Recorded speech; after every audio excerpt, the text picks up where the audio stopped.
ودوك هاديه اللي قلت لكم الوصفه تاع بيل. ها هي عرفتوها، هذه بيتزا كاري قسنطينيه. هذه اللي دارتها الاخت اليوتيوبرز، الاخت ام زياد. كي شفتها قلت والله نجربها ونشوف كيفاه. الله يبارك، جات تهبل، جات تسخف. هاي زيماه درت نفس الطريقه، والله جربوها ما تندموش. درت نفس المراحل، نفس الطريقه، نفس كلش. هي ماهيش الوصفه تاعي هذه، راني قلت لكم نهضر ونعاود. الاخت ام زياد، ادخلوا القناه تاعها وتفرجوها، راهي دير وصفات ولا اروع ولا اروع، وصفات مضمونه. هذه من اللي جربتهم والله رايعه. هاي زيمه خرجت نفس النصائح، ديت نفس المقادير، نفس الطريقه، كلش التزمت بكلش واش حطيت في لا فيديو تاعها. هاي بيتزا، تدخلوا القناه تاعها تدابير ام زياد بيتزا كاري هكا وجربوها وماكمش راحين تندموا. دوك نقص طرف ونزيد نعتلكم. وهاي الله يبارك كيف جات خفيفه عال كيف.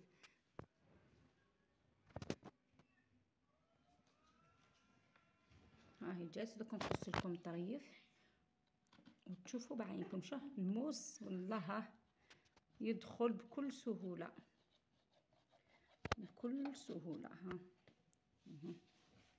بكل سهوله.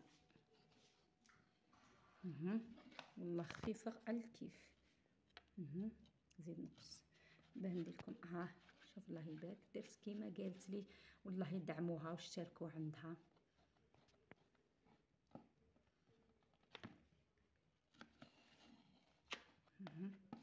هذه قلت لكم قناه تاعها اسمها تدابير ام زياد.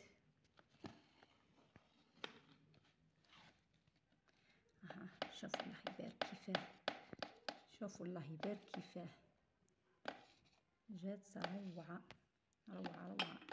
نزيدو نعدلو من نقصو مليح منا هكا. الله يبارك جات تسخف. شوف الله يبارك، حتى كي دوك نجيب الصحن ونحطو فيه، اي حتى كي تهزيها. شوف الله يبارك. ها شوف الله يبارك خفيفه. شوف الله يبارك كيفاه. شفتو زيناها. جات الله يبارك هشيشه تسخف. واش نقولك، تبارك الله بارك الله وفيك اختي ام زياد على الوصفه هذه الرائعه الرائعه الرائعه جدا. شوفوا زينه، شوف قطنيه تهبل. وهذا اني درت زوج بلاطات كيما قالت. البلاط الثاني راهو قاعد يطيب ثاني نفس الشيء. لا عجبتكم هاد الوصفه ادخلوا لقناه ام زياد تلقاوها بالمراحل تاعها، بكل المراحل تاعها. ادخلوا تلقاوها بالمراحل تاعها بكل.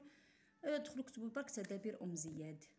ولا كان حابين طالبينها مني انا الوصفه هذه، قولوا لي برك نحاول نقدمها لكم انا ولا هي كيف كيف.